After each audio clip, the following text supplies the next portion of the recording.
We're back, brothers and sisters. We're live. We're in the House of Justice, 106 West 145th Street, coming to you on WLIB 1190 AM. It is the Saturday Action Rally. I'd like you to get on your feet right now for the president and founder of the National Action Network, the Rev.Dr. Sharpton. No justice. No peace. No justice. No peace. No justice. No peace. No justice. No peace. What do we want? Justice. What do we want? Justice. What do we want? Justice. When do we want it? Now. When do we want it? Now. When do we want it? Now. When do we want it? Now. Hug the person next to you. Tell them you love them.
Change choir, give them a big hand.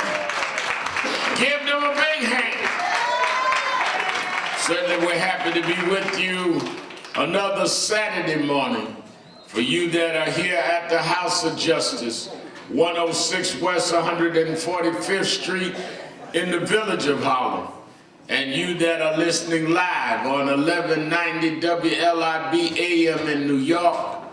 And for you that are watching around the country at www.nationalactionnetwork.net, we are happy to be with you another Saturday where the action is. Give a hand now, Presider, Attorney Michael Hardy,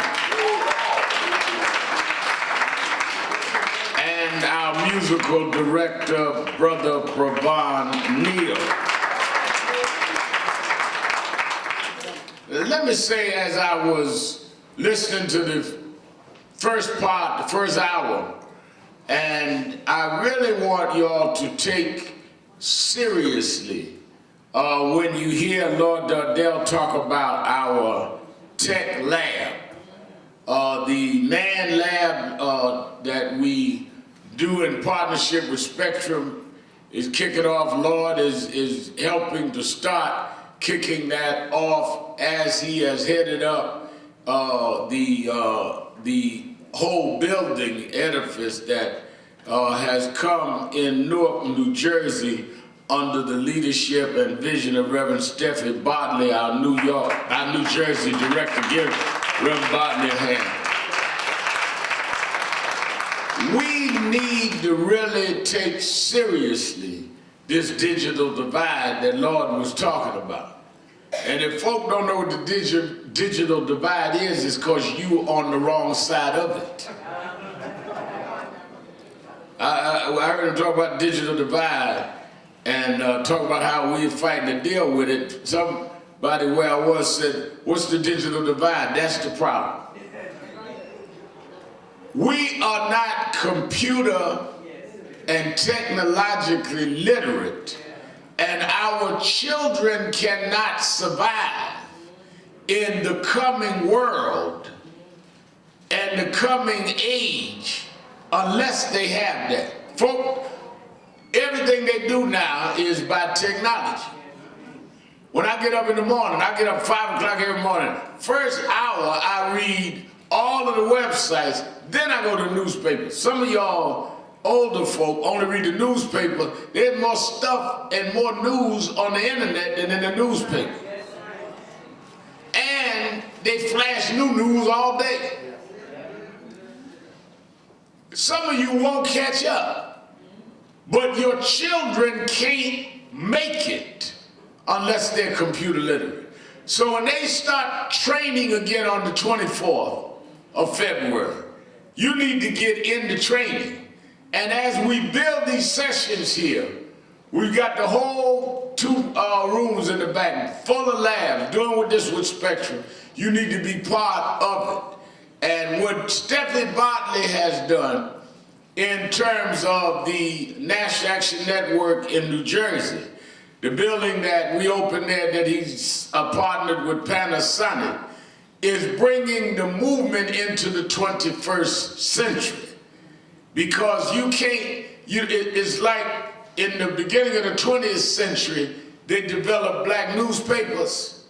We must develop black communications and technology. You don't have, birds sending messages after 1900. Y'all with me? I remember when we first started the National Action Network Saturday rallies 26 years ago, I would come to Harlem from Brooklyn and stop on the corner and get, or down Lenox Avenue, get a copy of Jet magazine, because this particular vendor would get Jet on Saturday, that wouldn't come out to everybody else till Wednesday. They don't even print Jet no more. That's right. So if I tell some of our young folks that study under me, make sure you read Jet, they can't read it, it don't exist. Everything is online. And if you don't understand how to use that, then you won't understand the world you live. You don't even know what your kids and your grandkids looking at. You don't know the difference between the root and Bassa. Because your kid may be reading the wrong site. Hello. All right, so I want all of us to do that. While I'm talking about our young folk, they have a role to play in activism that is so important. But they also have to deal with their issues to do it. One of the things I like, on Monday night, they're doing the huddle meeting around Obama era's gone, now what do we do? They had to cancel last Monday because of the weather. I told, I was teasing Ashley, the young folk canceled her because of weather. And we marched 2 Saturdays ago in the worst weather in the world.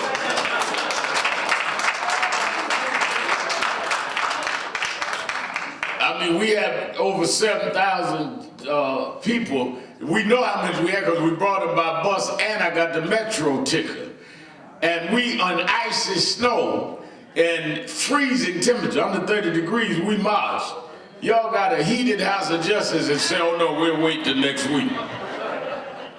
But they're meeting Monday night to deal with how the young people deal in the era of Obama and how they deal in the era of Obama ending and how we deal in the Trump era. They've got to organize and figure that out in their way. And that's the discussion. And deal with their own issues and anxieties. when you're dealing with the shootings in Chicago, well, a lot of us don't understand where and what that is all about. When I went out there and took the apartment and stayed on the west side, and I'm talking to them young folks, one, a lot of that is one of the reasons why we're dealing, Attorney Hardy, with RIA and this whole question of the outlawing menthol cigarettes. Many of you at the session they did at our convention, and we against smoking, but they said, yeah, but if you criminalize it, they're going to start arresting kids, and we need to find out how you do it, and why they only criminalizing if all smoking is bad, why they only criminalizing menthols and all that. So I've been doing a series of town halls around it. People, well, you all with the cigarette folk. No, I'm with trying to figure this out. And we said this at the convention, if they paid for the town halls, we would do it with it. So I'm in the meeting in Minneapolis, and I went on and met with some police brutality victims. But as we were dealing with the issue of Chicago shootings, as it related to this whole town hall on criminalization of menthols, one of the fights in Chicago, there's a lot of the gunfighting, is about whose corner is selling Lucy's. So you gotta be on the ground to understand what's going on the ground. They are on the corner selling Lucy's. And if you come with a carton of Lucy's on my corner, that starts a turf war which ends with shooting. But a lot of it's about turf war. Now, why is it so significant to them? The markup on Lucy's is higher than the markup in the stores. So they're actually earning a living. A lot of folks think it's just reefer. Lucy's is a business.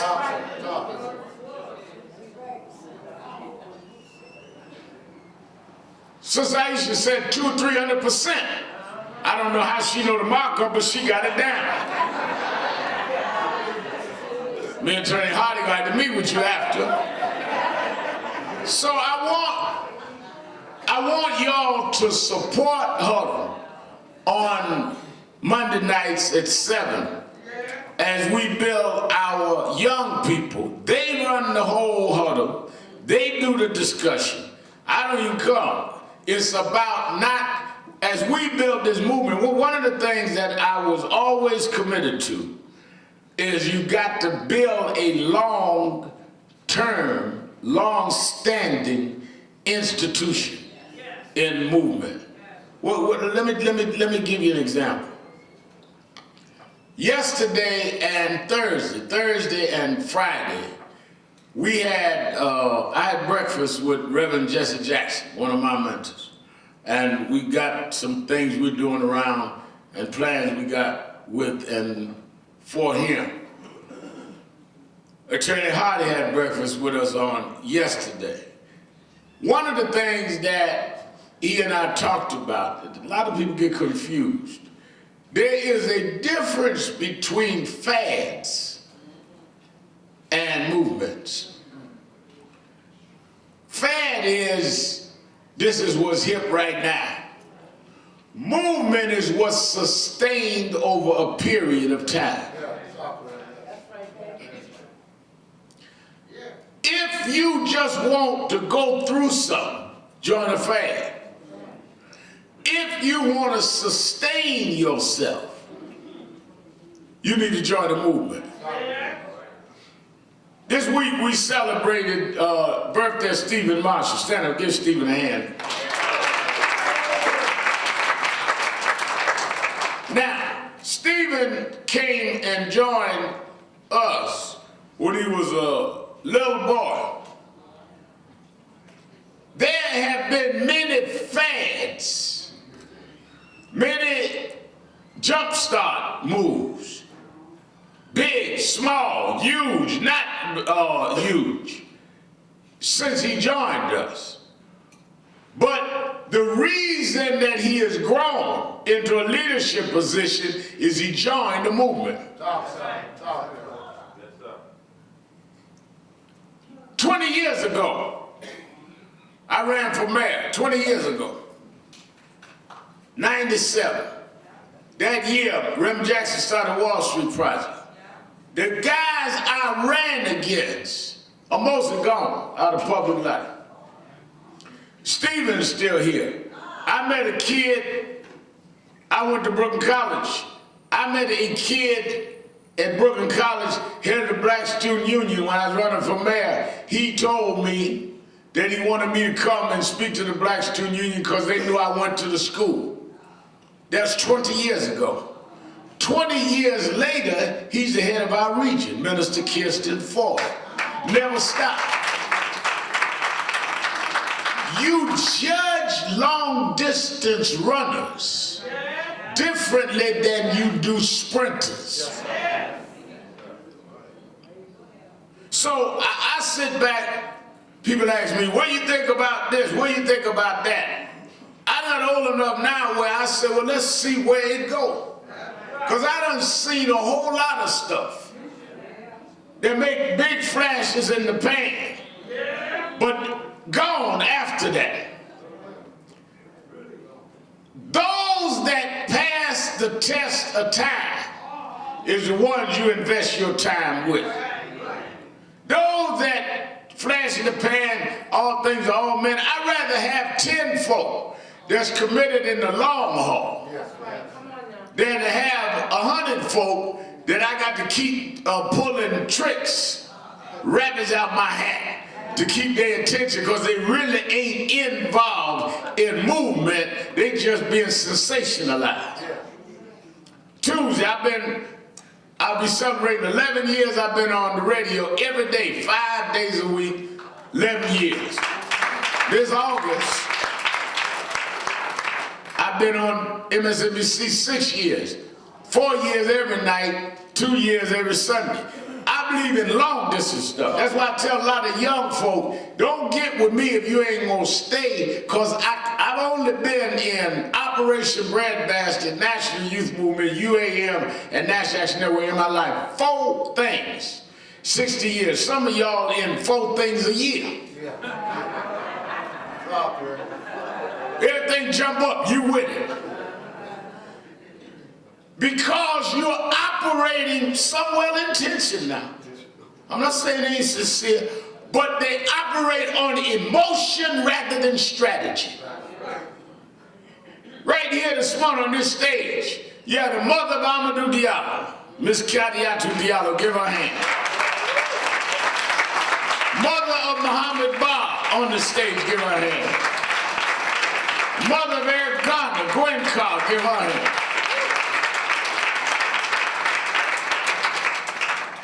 I was reading Sabrina Fulton and Tracy Martin, who have a book coming out in a week, and they sent me the vast copy. And it's about their son Trayvon Martin and the movement that followed. And the whole latest era started with the movement around Trayvon. One of the greatest compliments that I could get is they wrote in the book, Reverend Al came down, did the first big rally, came on the day his mother died and came anyway. And he told us that he would be there to the end, and he's still there. Many others that came and went, but they didn't build institutions to make them survive. That's why I keep telling y'all, when I meet Rev. Jackson, when he can look at me that was his youth leader here in New York and where I went, that I learned because he was Dr. King's young staffer. And look at, he's 76 years old this year. Then Dr. King grew up under Ben May. Some folks grow under folk and continue the movement they're in. Others go other places. But when I look at, we do the convention this April, I look at the next generation of leaders. I'm looking at the next generation of leaders of name. I ain't just looking for young talent. This ain't a talent agency. Well, man, don't you think so-and-so doing good? I don't know what they're doing. Look good to me, but I ain't in that. I am trying to build and lead a king-type movement. Everything ain't that. Others may do what they do. That ain't what I'm trying to do. If it don't have nothing to do with the continuity of building an institution, you won't be able to help the Gwen cause in 5 years. Because you won't be here. You can't help the Madam Diallos. We standing with her on the anniversary of her son's death. She's built an institution, Amadou Diallo Foundation, and reinvested back in the community. The community stand with her because she wants to make sure Amadou don't happen again.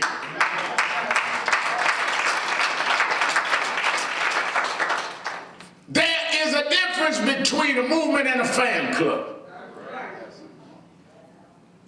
And there is a difference now more than ever because of this incoming president y'all got.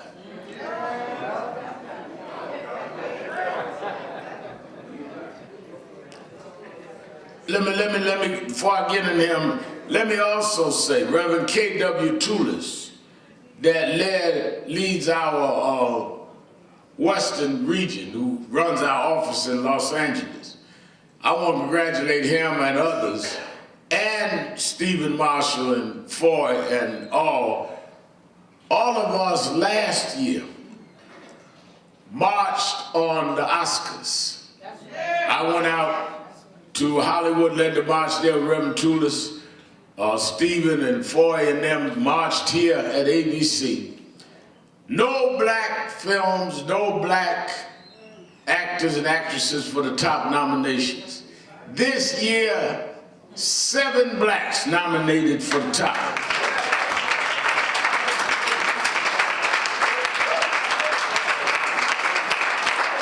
3 black films. I give credit to them and Sister Rain, who did the hashtag Oscars So White. April Rain, we had her on my radio show this week. Take all that. We all do different things. It ain't a competition. That's why you hear that ain't this for, oh, I'm doing more than this, I'm doing more. Oh, you ain't in the movement. You ain't competition. It's about you and your ego. If you're doing something, you want it to help the whole. What April did, what we did, what others did, it all is for the good. And when I start getting calls from some of the nominees, and I won't say which stars called me because I want one of them to win. And the press listening to this radio station will say, oh, so-and-so's with Rem Al, and that take care of that. But when they start calling, I give everybody credit because everybody played a part. And that's how a whole works. Rev. Jackson, I was talking about it. People don't understand. John Lewis, Julian Bond, Jesse Jack, all of them were the same age as youngsters under Dr. King. There was a Black Power crowd, there was an SCLC crowd, there was an NAACP crowd, there was CORE, there was all of that at the same time. There has never been one way for blacks. But what they learned was to stay out of each other's way. But you deal now with some that don't know the difference between a reality show and a movement. They're operating on who's getting ratings rather than who's getting something done. So, when I go down there and MSNBC, everybody talking about how, well, what's my ratings? I'm talking about how many folk watching, because I'm an activist on TV, and I want to know who's getting the message. Let us get out of this thing of trying to make light a heavy situation.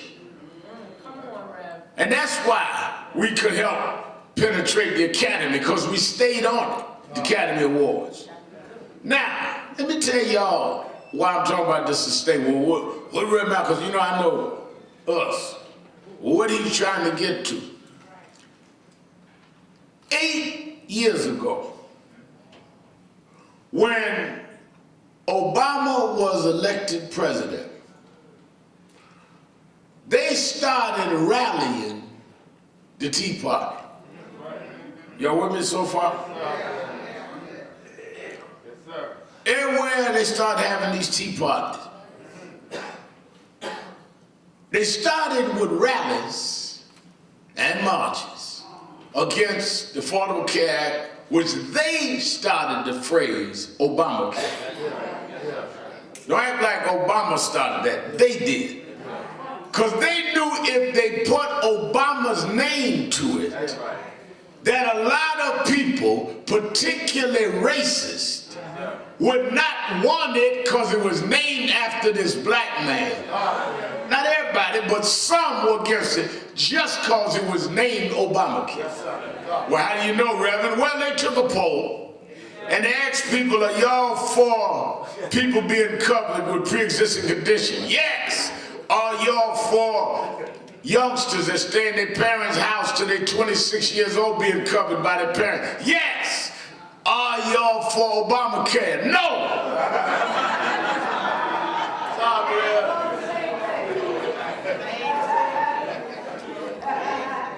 Now, they started rapping, started confronting elected officials. But the rallying and the marching was to energize a base. They energized the base and came in the midterm elections with an energized base and started running tea partiers for local state seats. Now let's do, I want you to follow me real careful, the barbershop. I'm going to break down what we facing. This is more than a rah-rah. This is real deal stuff. 2008 rallies, marches, tea party. It goes right into 2010. The significance of 2010 was not just the midterm elections. It was the year they took the census. That's right. Every 10 years, they take the census. Y'all still with me? They took the census report and used the census to go in the state legislatures. That's right. And redraw the congressional district lines based on the census. And they cut out lines that would give conservative Republicans advantage lines so that they know they would win because they cut things out. What do you mean by that, Sharpton? Well, I'm going to cut Harlem out.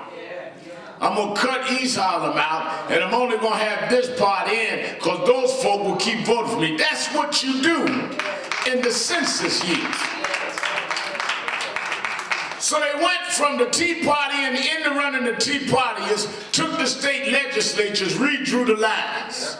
That's why when you got to the next midterm election, even though they couldn't beat President Obama, in the national election, they could win the Congress because they had redrawn the lines in the local election.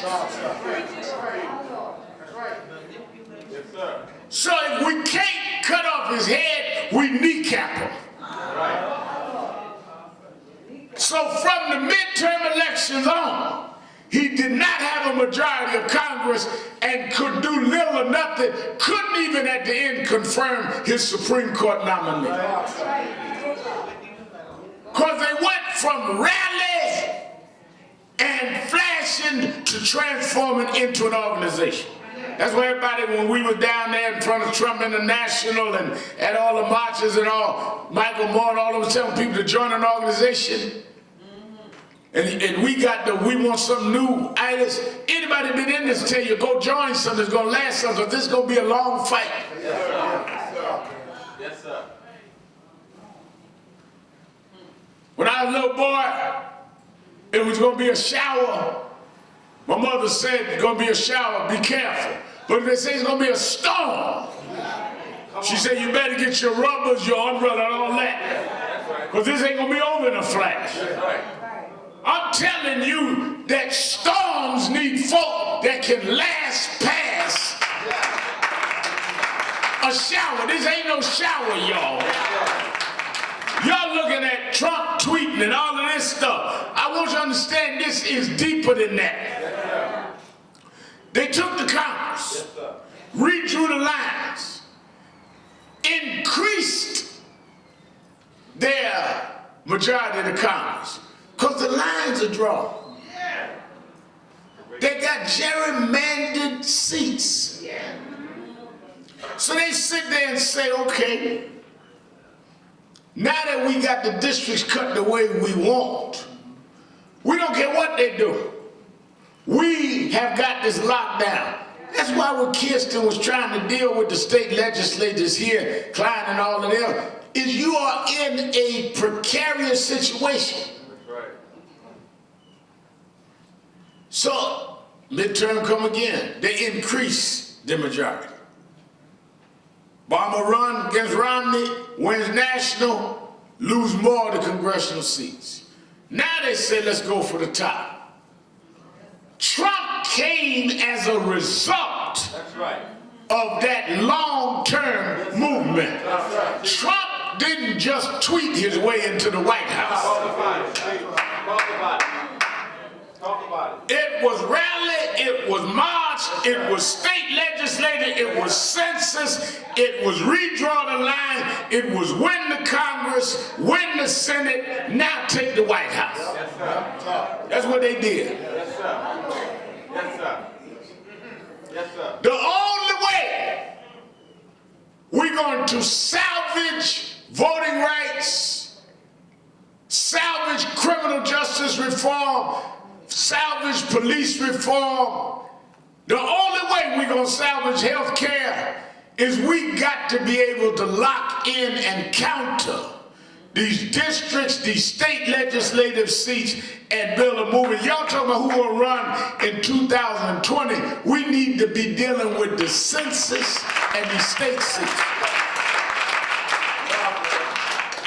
Let me tell you something else.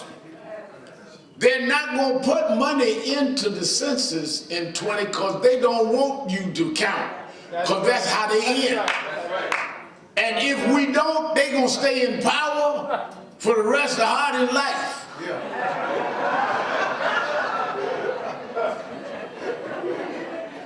I'm telling you the real deal. Unless we understand what we're up against and what we got to do, we'll never do it. That's why they say, okay, Sharpton and them, y'all gonna march in the rain, good, that's nice, but we still gonna do session. Women gonna march, fine. We had some other women out yesterday. What y'all gonna do? Unless you use the marches and the rallies to galvanize like the Tea Party did. That's what they watching. That's right. What y'all gonna do now? That's right. And I'm telling you that we got to keep the marches going, keep galvanizing, but we got to organize these people toward these local legislative seats and redraw these lines in the census. Otherwise, you'll be sitting around like Stephen Marshall talking about back in the day. I remember so-and-so had a good rally on the corner of Nostrand and 4th. And that store ain't even there no more.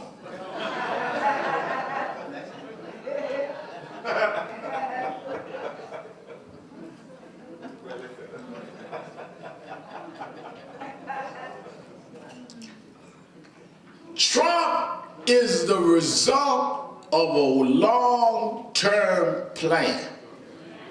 And the plan was to take power so that they can do exactly what they're doing. They want to reverse civil rights, voting rights, women rights, all of that. And they now have the majority of the Senate and the majority of the Congress and the White House. Boy, now, remember Trump ain't nobody to entertain it. That's all they need.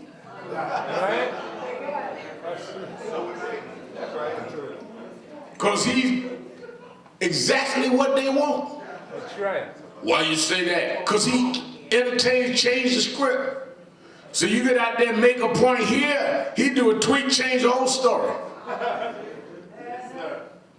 He ain't crazy. He changing the story. Every day, he's signing executive orders, half of it can't even be done. He didn't even talk to the agencies. I'm signing that the sun will not rise before 9 o'clock from now on. And y'all run around, oh, the sun ain't gonna rise. Sun ain't thinking about Trump. Trump trying to flip your mind.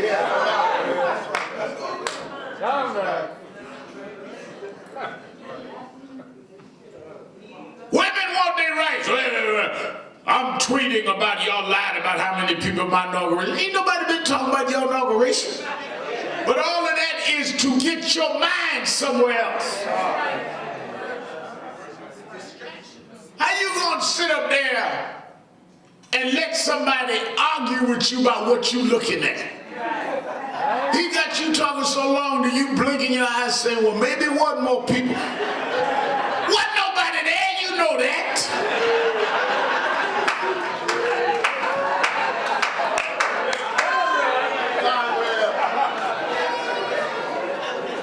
You sit up, clean your eyes out. Trump done talked you into thinking you missed something. You ain't missed nothing. Nobody was there.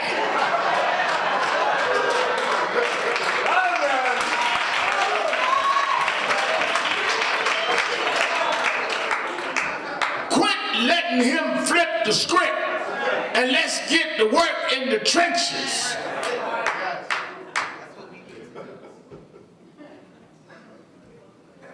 Every day, something else. I'm gonna do this, I'm gonna do that. I'm going to the Pentagon and sign this. Ooh, I'm going over. Wait a minute, just turn the dial. And let's talk about what we need to do. This is not a reality show. This is reality. I mean, some guys up there, me, yo. We got to break out of this Facebook, Instagram mentality where you just talking to yourself and your friends and you think that's the whole world. That's one thing. That's why I'm glad with Stephen Bartlett and them got us learn this technology, because one thing as I get into this social media more and more is that the good part of that is you can disseminate information. The bad part is you live in a bordered world where your boundaries are just yourself. So you tweet out something or you Instagram something and your friends tell you that's nice and you think the whole world think that's nice. Most of the world don't even know you there.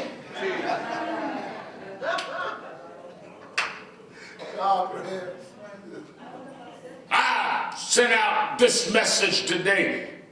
Ain't nobody got it but your friends. Did you see my statement? No. Why? Because I ain't following you. Why ain't you following me? Because I got more to do in my life than watch you. I told y'all Ashley had me following everybody. I don't know how to unfollow.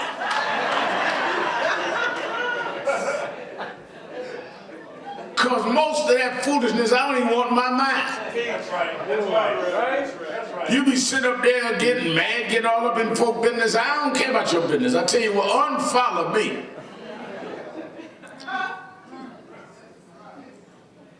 Rev, I know you saw that outfit I had on. No, I didn't. I really didn't. Well, why'd you unfollow me? Because I ain't interested in your outfit. When I'm sitting around 62 years old following some kids in an identity crisis. Right? You need a therapist. You don't need followers. You need to lay down on a couch and get beyond yourself. You got problems. You got issues. I talked about the other day, 5 minutes. Me. You need to lay down and get beyond yourself. The whole world wasn't created for you. And it ain't gonna end with you. We got real work to do.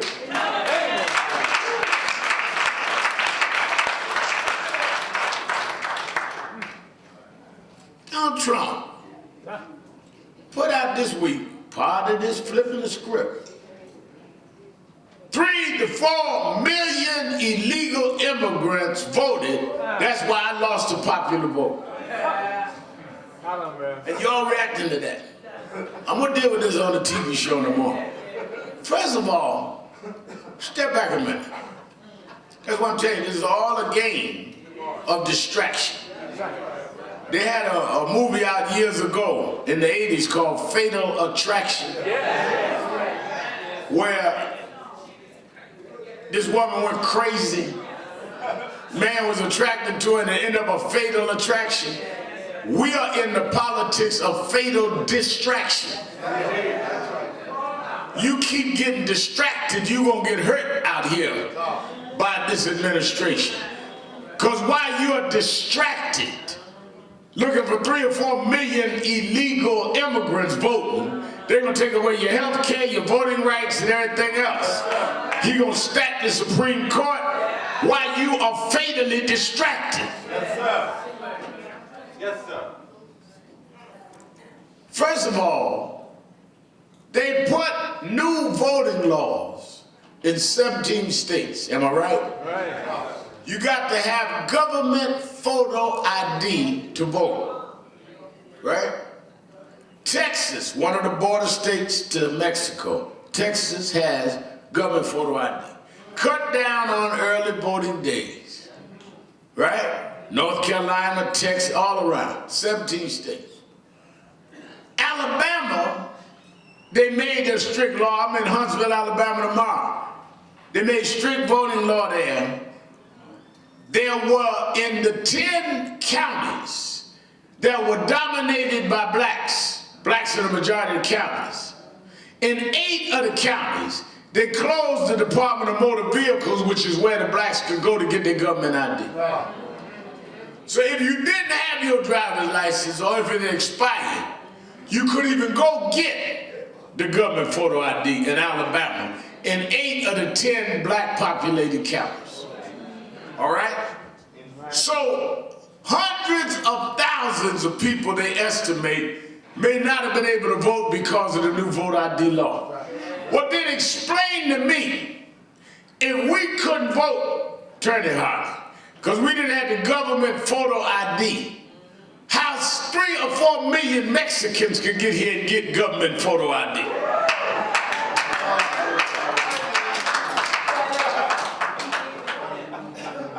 I mean, I want to know how that happened.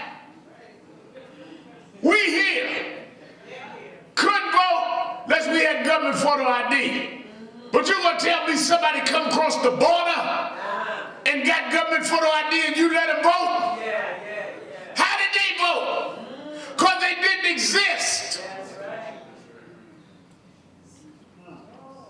Well, no, Rev. A lot of them was already here. Then how did they get government photo ID if they were here illegal, Mr. Trump? It's called fatal distraction. That's right. Tell them, Rev. Got you arguing about nothing. Well, let me explain. You don't need to explain. They know they're lying. That's right. We go investigate it. Go on and investigate it. Just like you had folk run around 5, 6 years looking for President Obama's birth certificate. You are an expert in fatal distraction. Y'all run around chasing Obama's birth certificate. Now he got you chasing 3 or 4 million folk with no ID that voted. And when you get through with that, he got something else for you. That's right. But he's there because of an organizational plan. That's right. And that's what we're going to do. That's where we're laying out. That's what we do in National Action Network Convention. I tell you now, a lot of folk go, I wasn't on the panel. That's right. Because we laying out a plan. This is not about None of that. This ain't about start time at the park. That's what y'all still do Wednesday nights. And tonight, y'all start Wednesday night, 125th, between 7 and 8. My commitment on Saturday mornings at our conventions is work on this plan.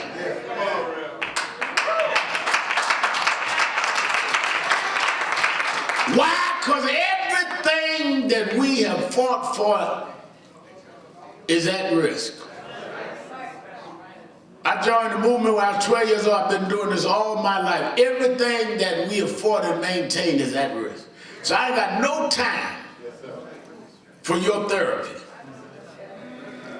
I got no time for you dealing with your issues that your mom and daddy, and granddaddy, whoever, auntie should have helped you with. No time for all that. Very Mal is impatient, that's right. Very impatient. Cut and dry, all that. Hurt your feelings, all that. Because I ain't got no time for that. I ain't young as Steve Marshall. I got whatever time I got left, I got to maintain what we have accomplished.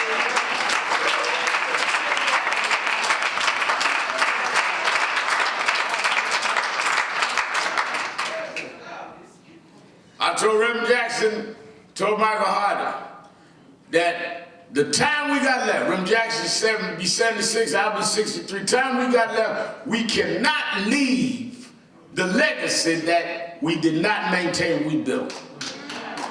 So I ain't got a lot of time for y'all foolishness. And if it hurts your feelings, don't come to my funeral.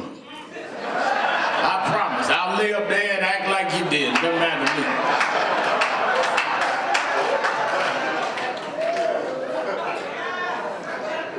Because this is serious business. Everything Dr. King and Medgar Evers and Fannie Lou Hamer, all of them fought for, will be reversed by this Supreme Court, confirmed by this Congress if we don't get to work.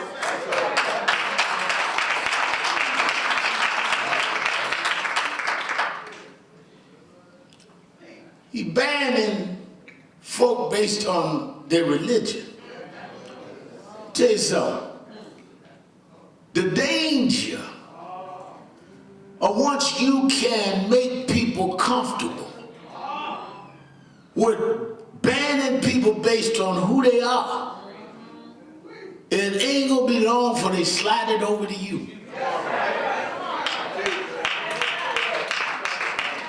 Let me tell you something, I'll let you go. Signals, signs, symbols. Show you something. Yesterday he had Prime Minister May of England in the Oval Office. Y'all saw that. And she's sitting, meeting with the president. But they then stood up and posed for pictures. And she was on one side. He was on the other side. In the middle was the bust of Winston Churchill. Is that not right? Now they made a big thing when he moved in that he was going to keep Dr. King's bust, but he was bringing back the bust of Winston Churchill. Now why was Winston Churchill's bust not in the Oval Office? The reason that they had taken it out of the Oval Office is President Obama became president. President Obama's grandfather was a victim of the colonial powers of England and was put in jail 2 years without being charged under the prime ministership of Winston Churchill. Winston Churchill was one of the greatest imperialists of the 20th century. Yes, I give him credit, he fought Nazism. Yes, he stood up to Hitler. But he colonized Kenya, Ghana, India, the Caribbean. He fought himself in the military, the Boer War, called blacks in South Africa's Kafirs. That's whose bust is in the Oval Office. That ain't no accident. That's right. When you talk about America first, when you talk about what you're going to do, it runs right into the same nationalism and imperialism of putting Churchill there. You can't have Churchill and Martin Luther King in the same room and not be inconsistent.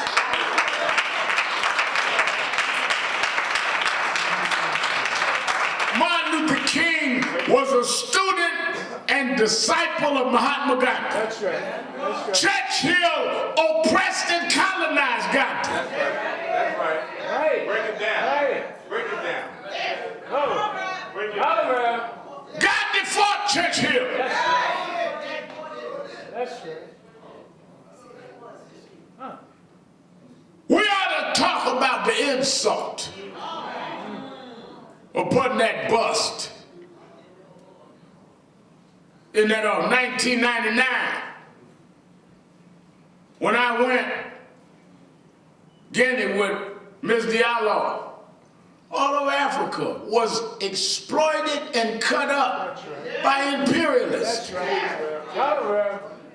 That's why this whole fight that they try to put blacks in America against blacks in the Caribbean, against blacks in Africa, where they exploited all of us. Just like they kidnapped us, they went into Africa and kidnapped the minerals. Right. You talk about they are the ones that sold. They got sold at home. They took the oil and the minerals in Ghana and Kenya and all over Africa and destabilized it. And they trying to return it down. And you sitting up somewhere taking a selfie in the middle of a revolution. They're moving you out. And you taking selfies. Because you're selfish.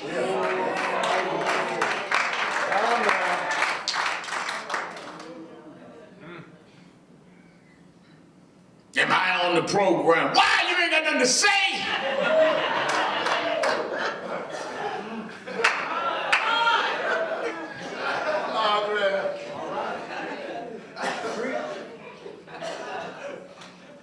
It don't matter whether you speak, you ain't talking about nothing.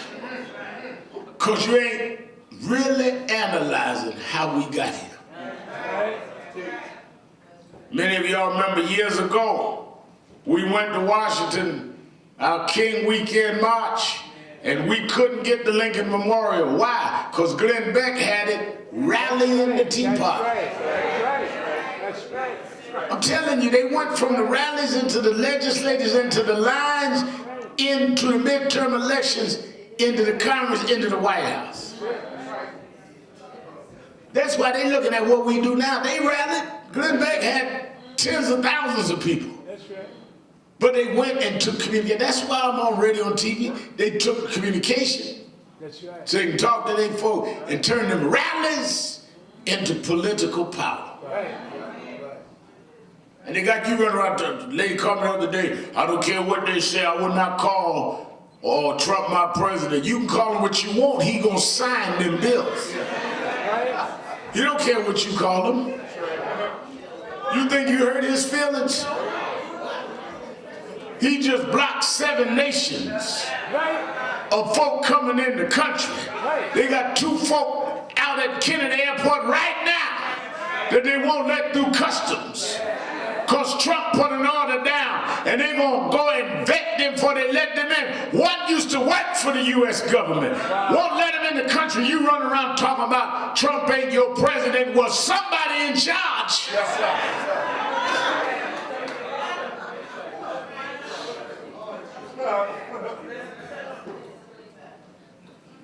I remember I used to go to fights. I was a little boy with Muhammad Ali. And his corner used to try to keep them all psyched up. and he was fighting, go back this corner in between rounds. He was getting hit bad. Ken Norton was putting a weapon on him. And he used to have a guy that used to cheerlead, keep him up, called Boondini Brown. And I remember he went back this corner after the 5th or 6th round and flopped in the chair, Yankee Stadium. And Boudini said, "Champ, you killing him. Champ, you whipping him. Champ, you the greatest." And Ali said, "Well, if I'm whipping him, somebody better watch the referee, because somebody beating the mess out of me."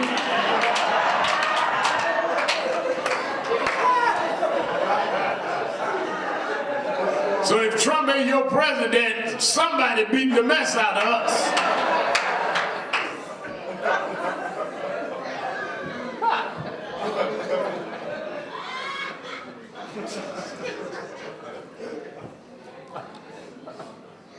Well, Red Mal,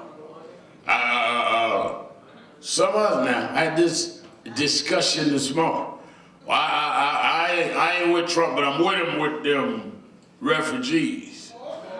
I said, "Why are you with the refugees?" "Well, you know, we got to watch refugees." I said, "Well, who decides who we watch?" Refugees didn't do Sandy Hook. Whoa. I mean, who decides what we watch?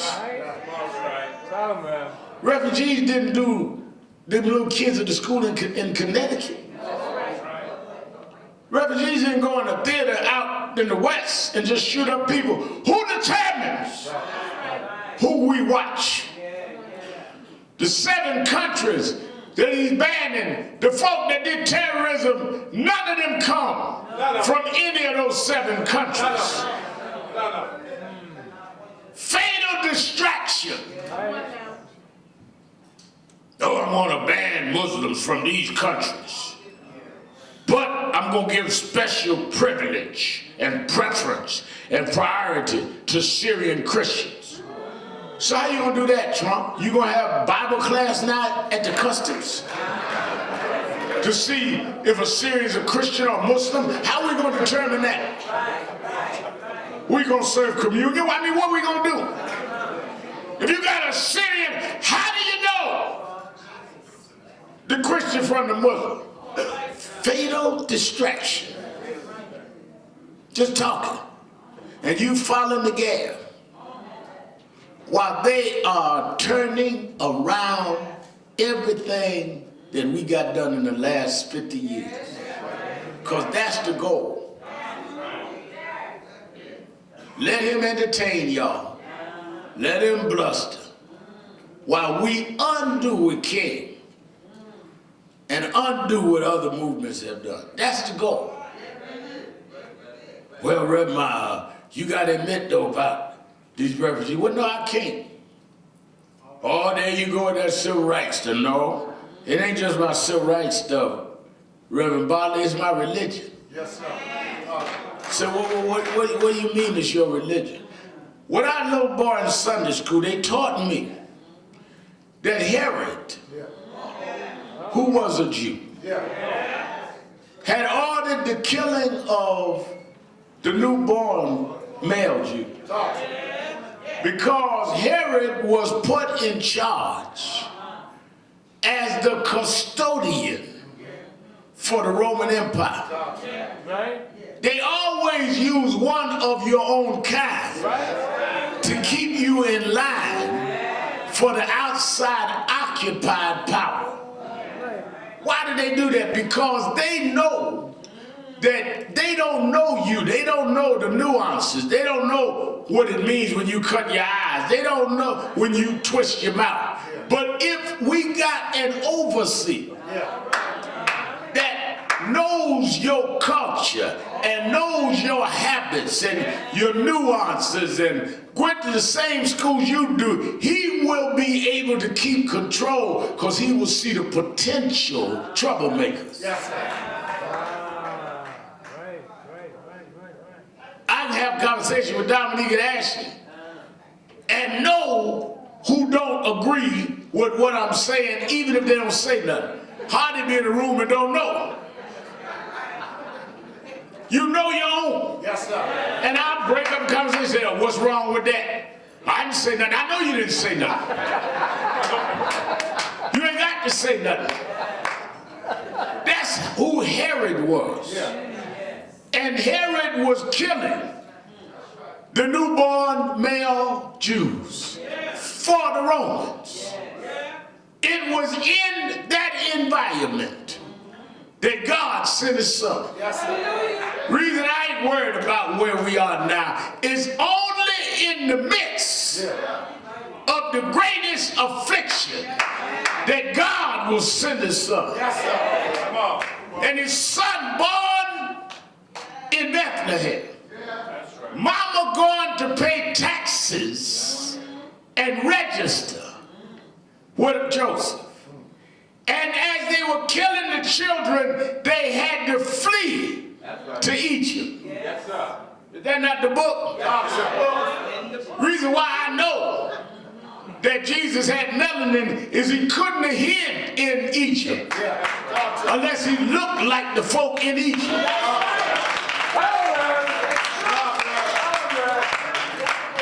You wouldn't hide where you stick out. So he must have looked like, and his mom and daddy must have looked like the folk in North Africa in Egypt. And he grew up there a carpenter's son.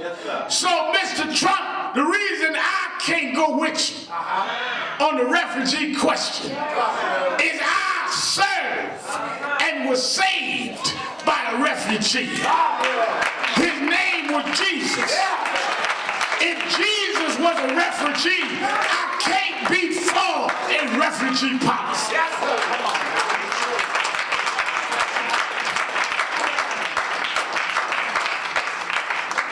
I don't know what Bible you preaching from tomorrow, Reverend, but you need to talk about the refugee. Sometimes refugees got to go to other lands just to save their life. That's what religion I come out of. And 2,000 years later, I'm going to stand with the refugee, no matter where they come from, because that might be God's son that has come to break the yoke. I don't know who God is sending. I don't know where he's going to send him. But I know when he speaks, I'll know his voice.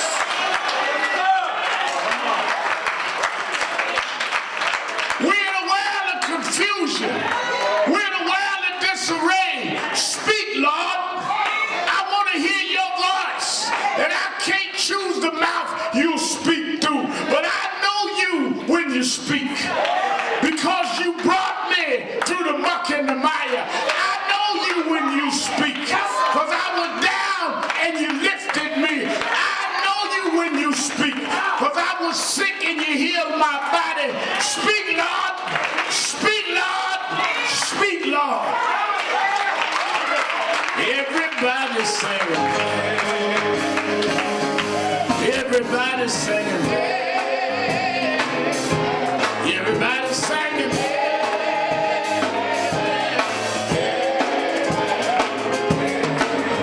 Everybody singing. Singing like you mean it. Singing like you mean it.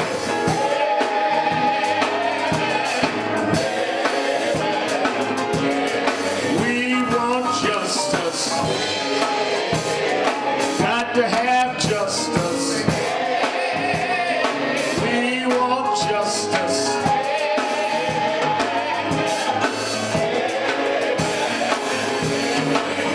Everybody's singing. Everybody's singing. Everybody's singing.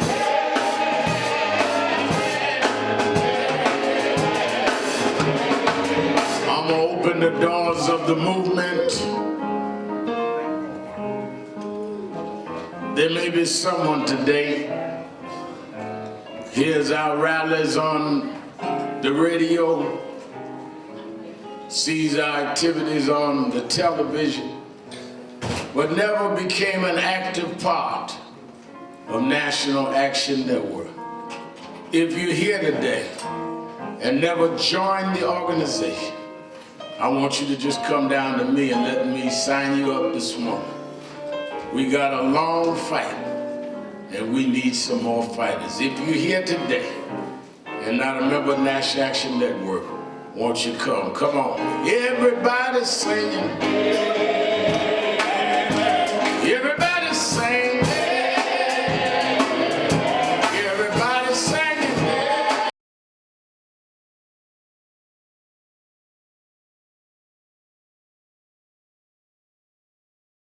Give a hand, Madam Katia Diallo.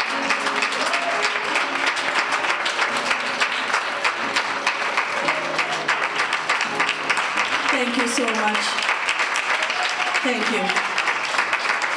Thank you. God bless you. Reverend Sharpton, I want to say thank you for having us today. I miss you at the march. I fell from the stairs, but I'm fine. Thank God, nothing is broken.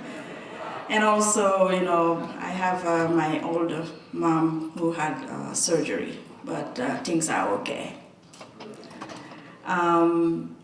Like Reverend Sharpton said, I wanted to be here today to greet you, all of you, sisters and brothers. You are the shoulders in which we are standing on. You have been together with Reverend Sharpton, comforting us and helping us when we were at a time in crisis and pain and agony. That will never be forgotten. The Amadou Diallo Foundation, Reverend Sharpton and others has helped me to establish this foundation. And the goal of the foundation is moving forward to help other people, young, talented people, achieve the dream my son had when he crossed the ocean to come to this country. He wanted to go to college, and he never lived to achieve that dream. He worked hard and saved enough money to enroll. The last time I spoke to him, he said, "Mom, I'm going to college." And I said, "Do you need help?" He said, "No, just your blessings and your prayers." And 2 days later, he was killed. We will never forget what happened at 1157 Willow Avenue. The community stood up and marched, protested. Reverend Sharpton and Michael Hardy and all our leaders, they went to Albany even when the change of venue was happening. Under the snow and the cold, we were there together. We will continue to defend and advocate for justice and for changes so that future generation will be saved.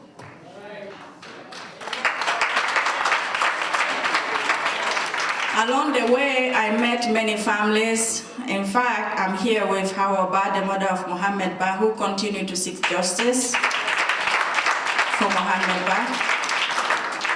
We went to see Gwen Carr and all the family and many other families. Every time I hear something, I call Reverend Sharpton. And I'll say, "Reverend Sharpton, I want to be there." Yeah. This is the second year that we are doing the Amadou Diallo Foundation Annual. It's next Saturday, February 4th.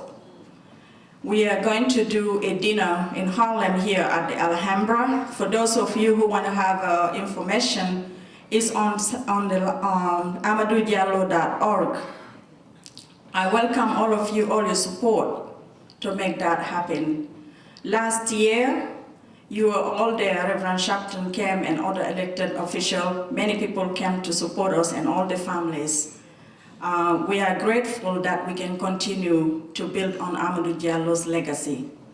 For the first time, we are going to do honoring people for their work and support.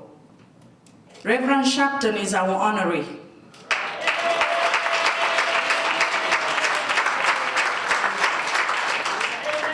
He is our standing tall leader honoree that night, and please help us to salute him because he never forsaken us.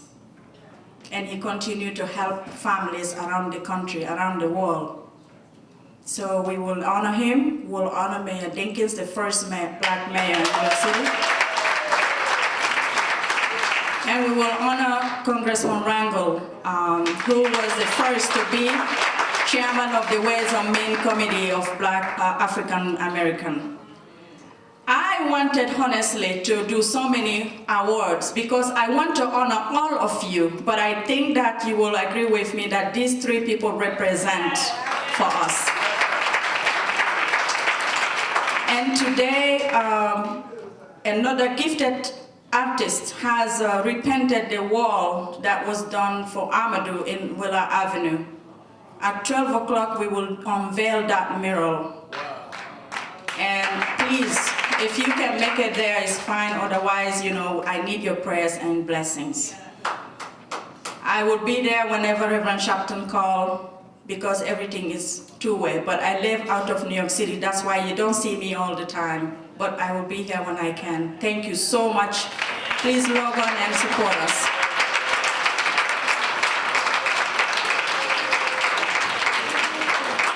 Madam Katiati Diallo. And we're going to be there next Saturday, and you that want information to get tickets to the dinner, go on the website she gave you, and you can get the information from her as she gets ready to go to Wheeler Avenue. National Action Network is going to support the foundation, but we're not buying your seat. You should support the foundation. Don't go say I'm with Rev. No, you buy your seat.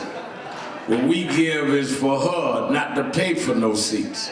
You take out your little credit card and get you a seat and be in the house to support the foundation.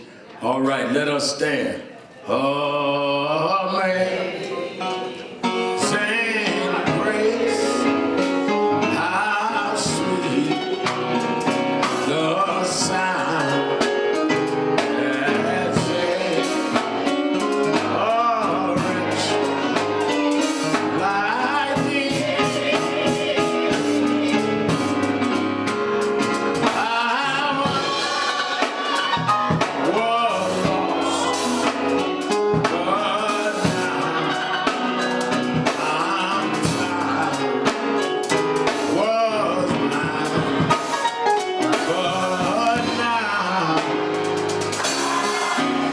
Take the hand of the person next to you.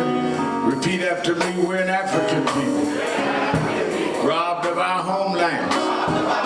Robbed of our names. Our language.